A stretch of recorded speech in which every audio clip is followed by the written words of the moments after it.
Welcome back to the Place We Find Ourselves podcast. I'm Adam Young, and today we have the privilege of hearing a story from my friend Bethany.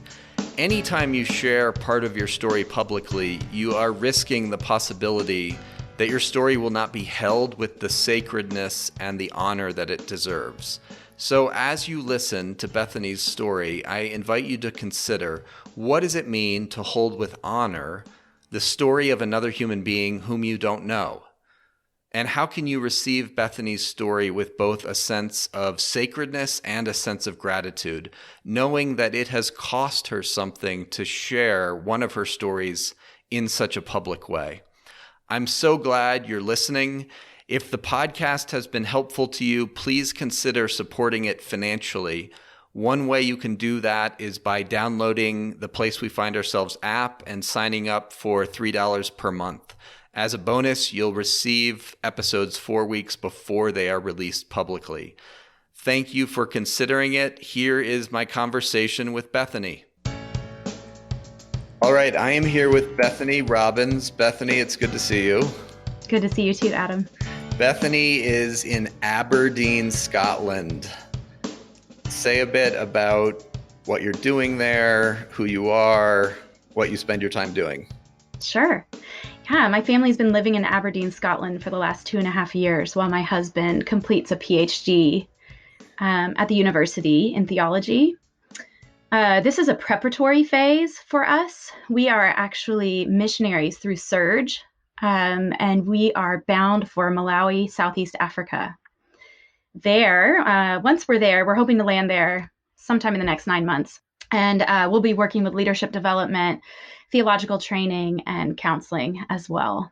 Currently, I am homeschooling our 3 children. I am a birth doula, but have not been working in Scotland, but we'll do more of that work while we're in Malawi as well. I am a fellow with the Allender Center, and I'm a mom. Stay pretty busy doing that. So how did you get started with story work? How did you get curious about your own story? When did you learn that you had a story? Yeah, I spent most of my life trying to hide from my story and hide it from others. I left home when I was 18 and had been running really ever since. Was suffering from gruesome, vivid dreams in my adult years and just kept pushing them down. But it wasn't until I was in a church small group when I was listening to an older, kind of wiser woman tell her testimony. And she was speaking about sexual abuse that she had suffered by the men in her family. And I left that group knowing that I couldn't keep my particular story hidden any longer. And I also had this sense that my story would be safe with her. So it's maybe the first time that I felt safe to share my story with someone. Mm-hmm. So I met with this woman and started going to counseling. Memories of past abuse resurfaced. Soon after that, I started going through one of Dan Allender's books. And then nearly immediately after that, in God's providence, we moved to the Pacific Northwest, and I was just driving distance from the Allender Center. And that's when I began the certificate program. And so it's a combination of those dreams and meeting this woman that prompted you to start looking at your story and bringing it to the light.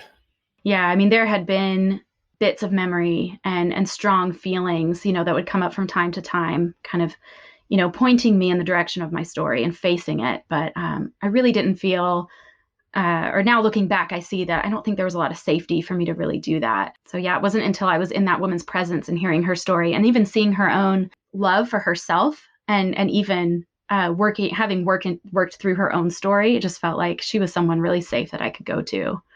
And then once you start engaging your story and looking at it, what are some of the obstacles that came up for you in that whole process? Yeah, I mean, the first obstacle is just, telling your story of incestual sexual abuse, right, is so incredibly difficult. There's a lot of fear that your family won't believe you, fear around who will be protected. Will it be the abuser or will it be you? And I think, too, now looking back as a child, I felt a real strong sense of responsibility for holding the family together. Mm-hmm. Like I was holding and carrying around this bomb that could blow up at any moment. and that I had to carry it very carefully. So to tell my story was in some sense to blow up that bomb, right? And you can never really guess how like a family will deal with learning the truth of something so dark. So I think just that is, my own fears around how will this be received, who will care for me, if there will be any care at all. Those were all huge fears that kept me from sharing my story. What prompted you, what kind of put you over the edge to, how did you come to begin speaking about it in counseling or with this woman or at this Allender Center? What was it that kind of helped you to begin to put words to your stories? I think it was helpful to see that there were other, intelligent, witty, skillful people that had dark stories like mine. It was really helpful to see and hear of other people that had struggled, that had been abused. Because for a long time, and I know this happens with a lot of abuse survivors, you start to think that it's something that you've done, that it's something about who you are that brought on this abuse. And suddenly that lie was challenged when I see other strong, intelligent, wonderful people, hilarious, fun people that have these dark stories. I had to face that lie and realize that actually there's nothing in these people that have brought on these stories of abuse. This is darkness, this is evil, this is outside of them. So I think that gave me the freedom to not feel as much shame. Yeah. Hearing other people's stories was freeing for you because you realized, oh my gosh, there's these other people that I kind of respect, that I like, that I enjoy, who have had experiences of trauma and darkness. And learning their stories didn't change my view of them, my opinion of them, my relationship with them. So I think I was able to kind of step more boldly into my stories with hope, seeing that they had gained healing, they had grown in beautiful ways through engaging their own stories. That gave me a lot of courage, perhaps, to step into my own. And what about the fear of blowing up your family? Like, how have you navigated that? I'm still navigating that today. I did reach out to my family a few years ago, and everything is out in the open now. It was really important for me to go through my own journey of healing and get to a place of really loving and accepting my story before I went to my family to expose everything. I really didn't want their response to make or break, my healing journey. I didn't want to be dependent on their response. I'm really grateful that that's the way it's gone, because in some sense there was a bomb that went off. But by the time I was writing to them and communicating with them about it, my heart felt very peaceful and also very strong, knowing that I'm not actually setting off a bomb. A bomb had already been set off early in my childhood, and we're just now going to look at it and talk about it. Yeah, I want to underscore something you said about you didn't feel a need to tell your family immediately.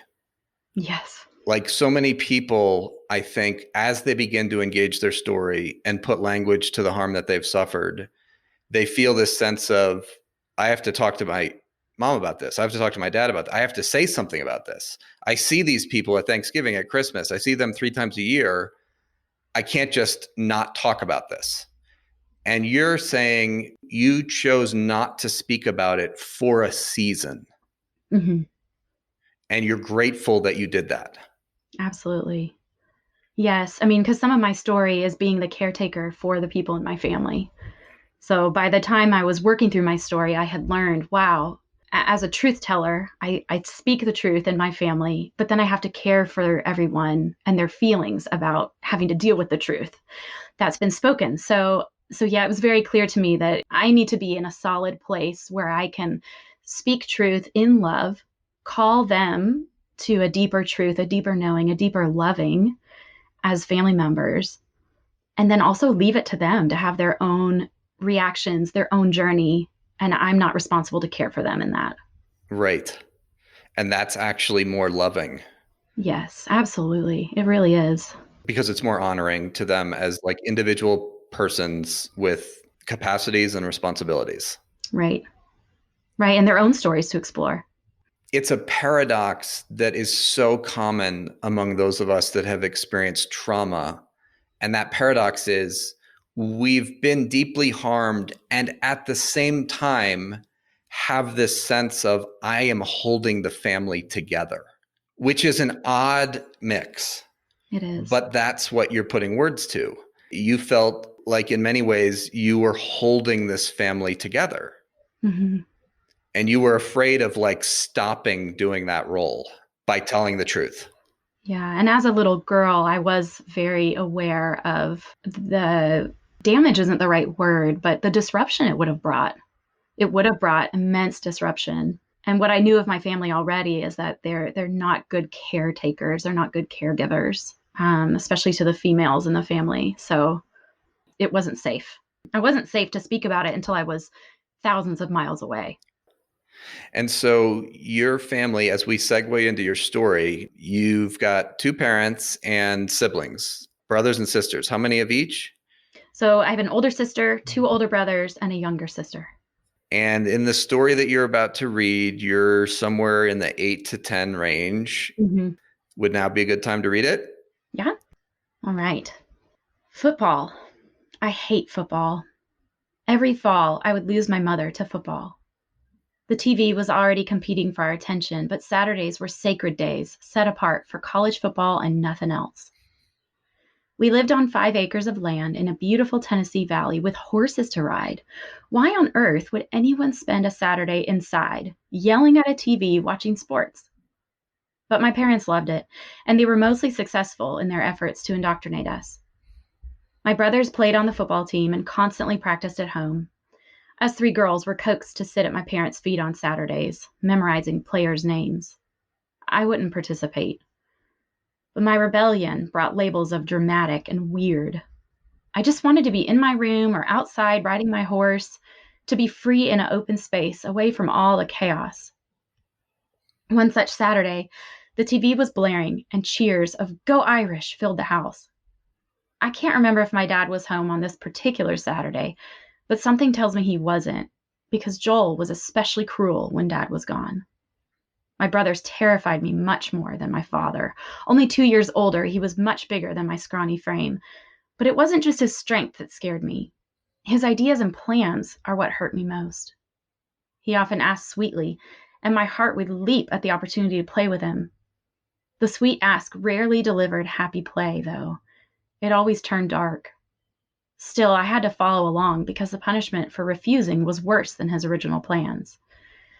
And here I was again, following my brother into his bedroom. He was really into magic tricks at the time, and he said he wanted to teach me one.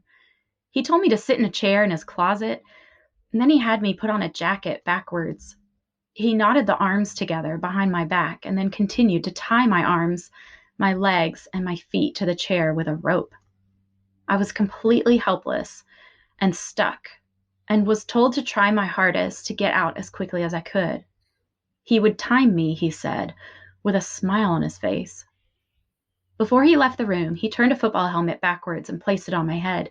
He closed the door, the closet door, and then the bedroom door. It was pitch black. I knew I wouldn't be able to get out of this quickly, so I took a few deep breaths, but immediately I inhaled the smell of my brother's sweat from his football helmet, and I cracked. I got angry and started thrashing, but made very little progress. I began screaming and yelling, but soon realized no one would hear me over their own yelling during the football game. I was on my own. I have no idea how long I sat there in the dark, breathing in the very sweat of the game I had come to hate. I know I was rescued, but I'm not sure who helped me. I do remember screaming at my mom later, and her response to me was, "Oh, just ignore him. He teases you because you react." My vocabulary wasn't mature enough to retaliate, but I always knew the word tease did not come close to what Joel would do to me. How was I supposed to react to being trapped in a dark room where no one could hear me screaming? Why was she always defending my brother? Why was she always defending my dad and his rageful outbursts? Why was I left to fight these men on my own? I was overdramatic or oversensitive or overreacting. Somehow I was always wrong for allowing them to have power over me. Thanks, Bethany.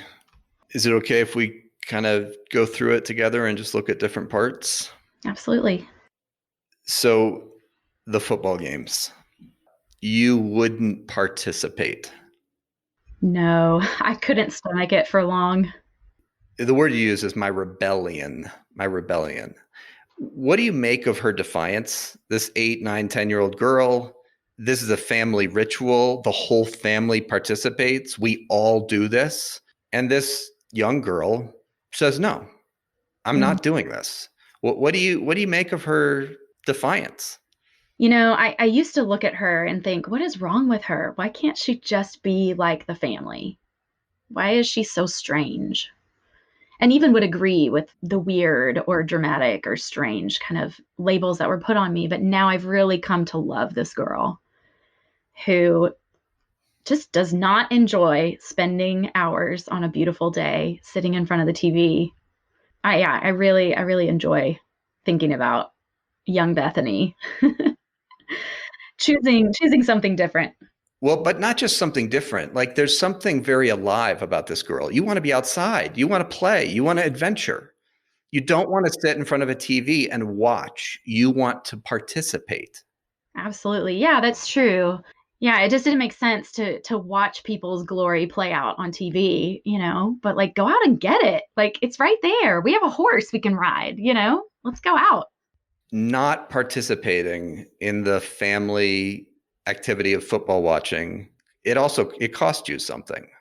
And I don't just mean the contempt of people in your family, but any sense of what it cost you, that 9-year-old, 10-year-old girl, to not do this? I mean, there's a couple of things.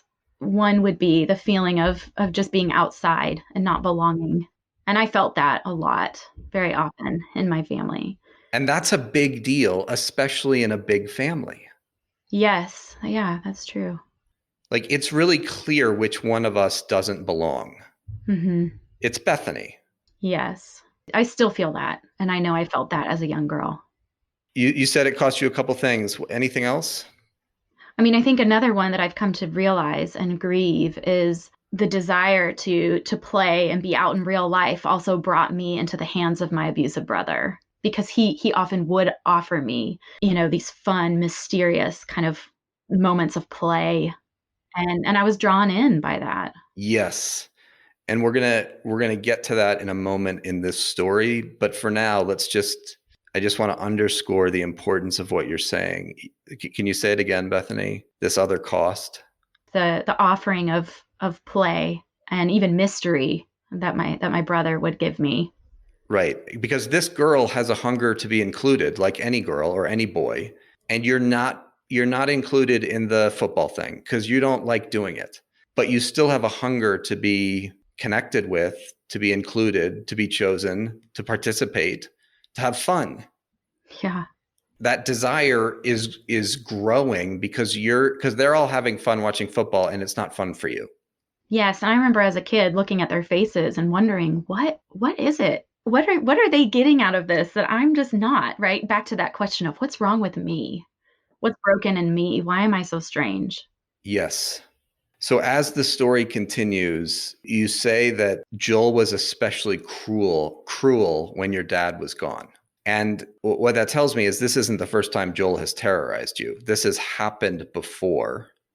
She knows it at this age. She knows that when dad's not home, Joel can be worse than when dad is home. And so you've already had bad experiences with Joel.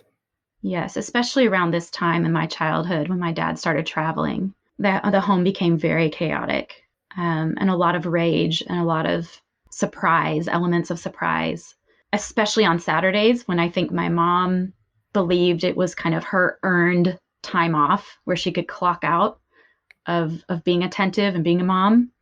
There was this wide open door on the weekends for my brother to do whatever he liked. And so he's 2 years older and he's a lot bigger than you. And this is how you put it in the story. He often asked sweetly, and my heart would leap at the opportunity to play with him. Yes. And I just want to slow this part of the story down because this is where our hearts can become most bound to those who harm us. You knew that Joel would be especially cruel when your dad was gone. You're already scared of Joel at this age. And yet, when he asked for you to do something with him sweetly, your heart leapt at the opportunity to play with him. Can you say more? What's going on for this girl? Hmm. So much agony. Yes. I mean, Joel is still incredibly creative. Every time we played, it was never the same game. And there were some moments of good, safe play with him and adventure. But most of the time it turned dark, especially if it went on for, a long enough period of time, it would turn dark. Hmm. So there is something of adventure and novelty in following him. And there's a a part of this young Bethany that's incredibly curious and is willing to take the risk. What has he got this time? And maybe this time it won't turn dark. Just maybe. Yeah. And one of the reasons you had that hope that it wouldn't turn dark is because sometimes it didn't. Right. Few times, but enough to think maybe this time. And he asked sweetly. Yes. Yes. There were times when he would come at me in a rage or, surprise me with force and, I would be afraid, but I didn't feel afraid in this particular time. Right. And the way you put it in the story, here I was again following Joel into his bedroom. Mm, Here I was again following Joel into his bedroom. There's an apparent contradiction here because as the story opens, you tell us about the defiance and rebelliousness of this girl. Like you're not afraid to say no, no, no, not doing it. right. The whole family pressures you to watch football? No. And now, like minutes later, you're following Joel into his bedroom. And even though you've had lots of bad experiences with Joel, so suddenly it appears that the defiance is gone. How have you come to understand why this girl can be so defiant to power one minute and then follow Joel into the bedroom the next? Yeah, I think looking at it now, defying the invitation to sit and do this mind-numbing activity of watching TV feels like a righteous defiance, like I'm not going to waste my brain space on that. There's better things out there. Following Joel felt like I could be walking towards life. I also could be walking towards death, but it could be life. Right. And boy, is that important to underscore because there's something about his nonverbal communication with you that evokes both hope and excitement in you. Hmm. Yes. He's your older brother. He's creative and he is seductive. And I don't mean that sexually. I just mean he entices you. Absolutely. Yeah, very enticing. And I think that was part of the mystery too. It was always mysterious. There was always an element of surprise connected to creativity that, yeah, I couldn't resist. Right. And Joel knew that about you. He knew that you liked adventure, mystery, creativity, excitement. And he used what he knew about you to lure you into the bedroom. But he read you well. Yeah, while everyone else is reading the TV. Yes. In your story, as you say about, okay, he's into magic tricks, he tells me to sit in a chair in his closet. He then had me put on a jacket backwards. When we get to this part of the story, like as listeners, we cringe because like the jacket, like we know something is bad is going to happen. But this young girl didn't know that. And I don't want to lose this girl. Why is she putting on that jacket, Bethany? Yeah, I think there's a part of her that really trusts him or wants to. And I think there's a part of me too that really wanted to try it. I really wanted to try to get out. I was up for the challenge, and I didn't know it would get so dark. I didn't know there would be these layers of doors and helmet and rope, but it felt doable with with the jacket. Yeah. Yeah. So again, like we have to shine a light on how brilliant of an abuser Joel is, at least in this story. Like he knows how to entice you because he knows a lot about your heart and like what you crave. Hmm. Yeah, I think it's been hard for me to see him as that good of a reader of me. It's easier for me to just think of him as a rowdy boy who is just doing these things because he's bored. Right. But then we get to that smile on his face. He would time me to get out of this. You right. Hmm. And he said that with a smile on his face. What do you make of the smile? Yeah, it's really dark because he knows I'm not going to be able to get out. He also knows I'm not going to be heard. Yep, because the family's screaming at a football game, and you're behind a closed closet door and a closed bedroom door, Yes. and he's smiling. And there's something sadistic about that smile. He's enjoying your powerlessness and your pain. Yeah, and even I mean now thinking about it, how I went along with it. I'm sitting there. Yeah, and I'm glad to hear you say that because I think what he's enjoying most of all is that he seduced you again, that you went along with it. Yes, the success of his seduction. Yeah.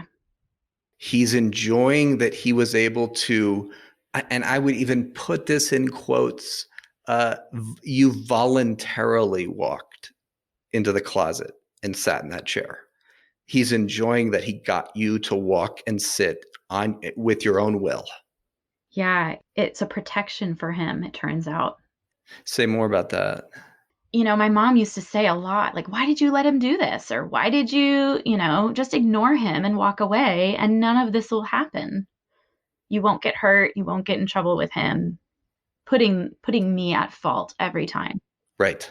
So I'm glad you bring up your mother because whether she was the one that found you or not really doesn't matter. What matters is that you told her at some point, you said to her, Mom, Joel, and let's just be clear about this, tied me up, put me in a closet, and covered my face with a football helmet so that I couldn't see and that it was hard to breathe. You told your mother that. And your mom's response? What did she say to you? I remember her downplaying it, which she does with a lot of things. It's not that bad. It wasn't, oh, honey, it was not that bad. You're fine. You're always overreacting to what Joel does to you. So your mom does what I would say two brilliant things in her response. Number one, she massively minimizes and misnames Joel's behavior. She calls it teasing. She calls it teasing. In fact, it was premeditated psychological torture. And she calls it teasing. So that's number one. She renames what happened. But then number two, she blames you for it. Yes. The reason Joel tortures you, sweetie, is because you react to him. What do you make of your mom's sophistication? Mm. It's been a hard thing for me to really see more clearly. She presents as weak, and I know that that's not the case now. But yes, very sophisticated. Again, this would have been a Saturday when this is her time off. So the quicker she can stamp this one out and get us off her back, the better. She can go back to her football game, go back to whatever she's doing that she deserves. And you write in the story, why was she always defending my brother? Why was she always defending my dad?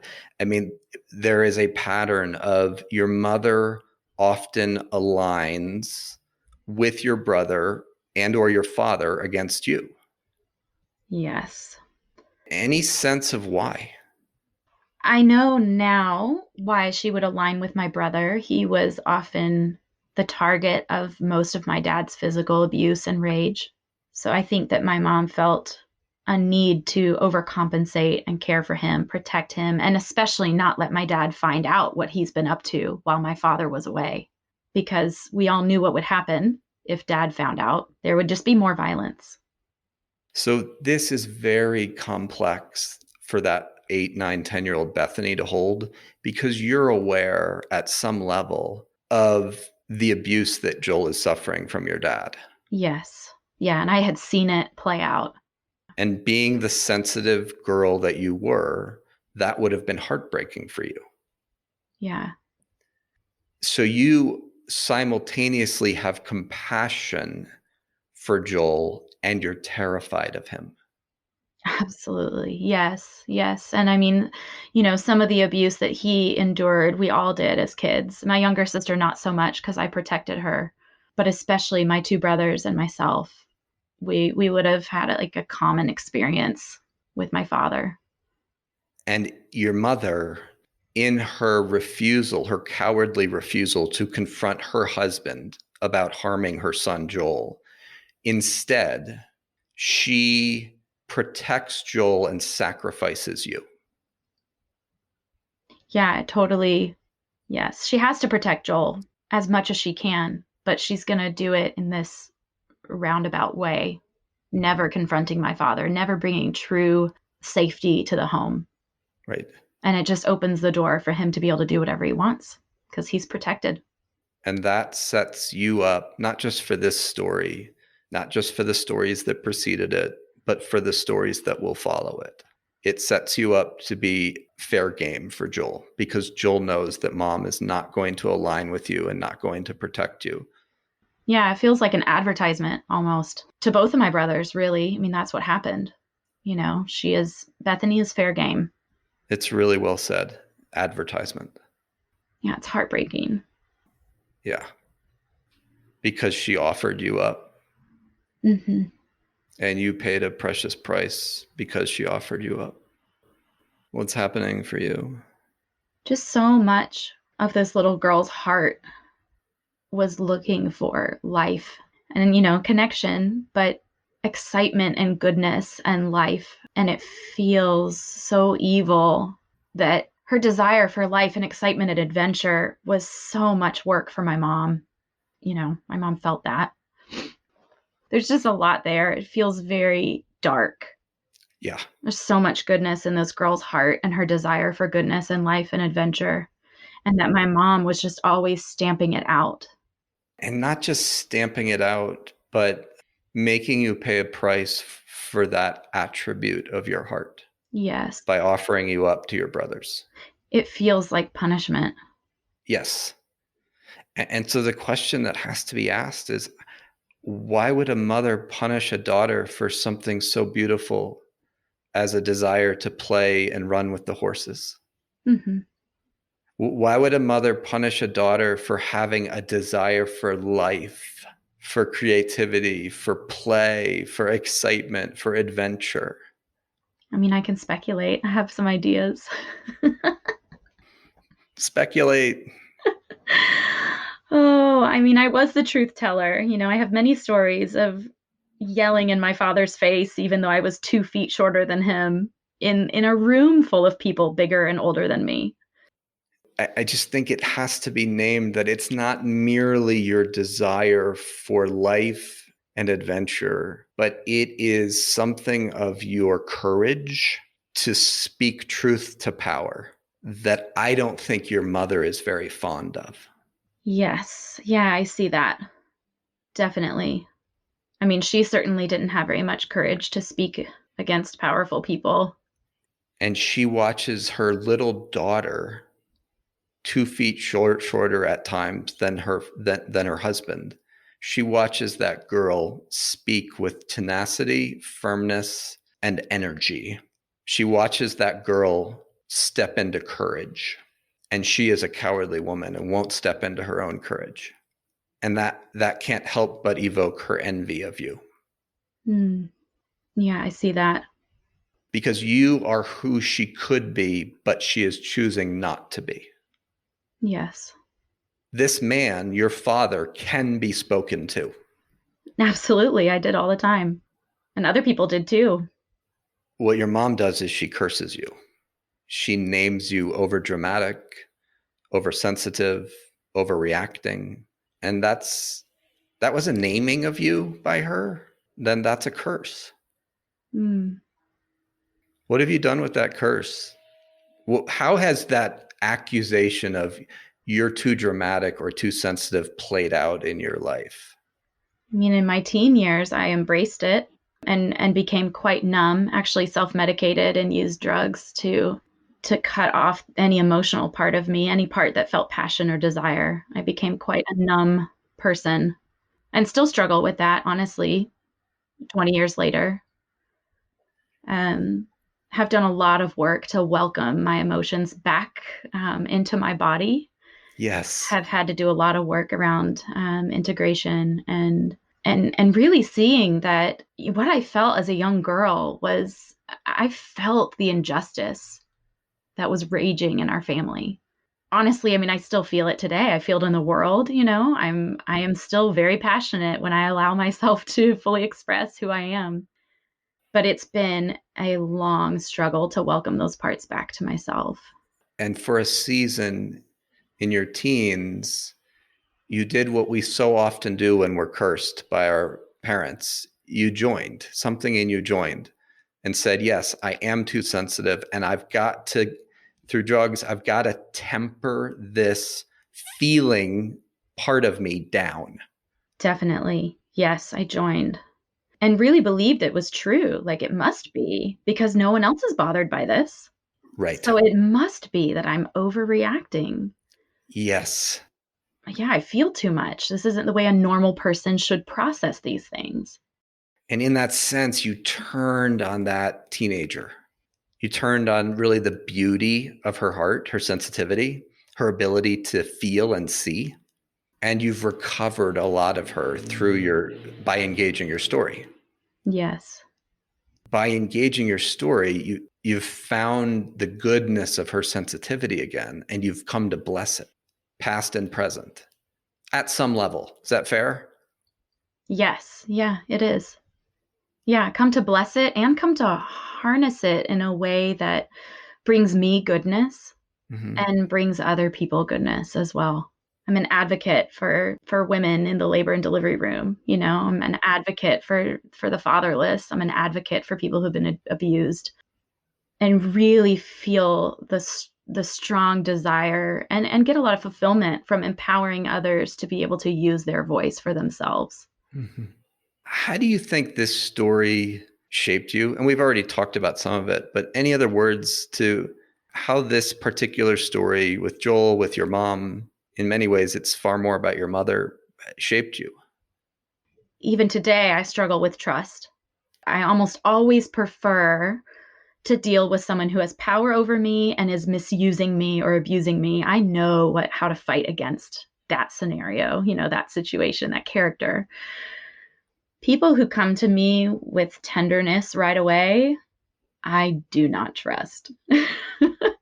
I have that, skepticism of, what do you want from me? What are we really doing here?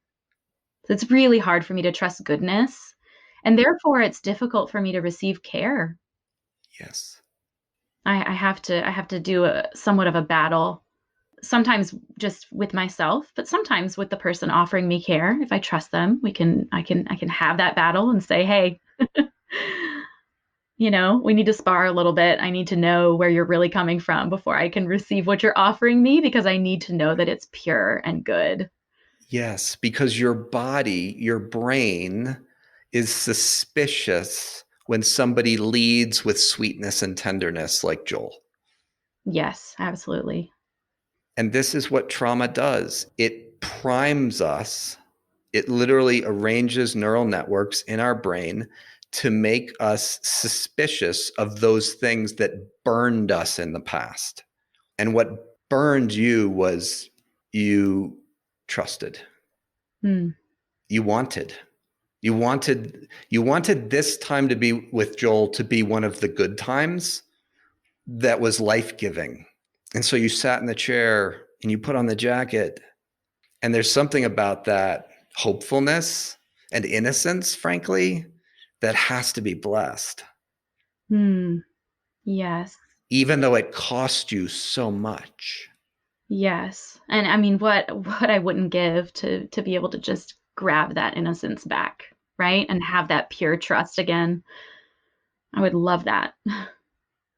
Well, this has been an honor, Bethany, that you would be so vulnerable, not just in sharing your story, but in reflecting together on it. So thank you for your vulnerability and your authenticity during our time. You're welcome. Thank you for offering care, and I receive it. It was really good to be with you. Thank you for listening. We will be back in 2 weeks with an episode on polyvagal theory. Poly who? Polyvagal theory. It's actually far more relevant to your day-to-day life than you might think, especially when it comes to why you react to people the way you do. So I'm very much looking forward to unpacking polyvagal theory. Have a great couple of weeks.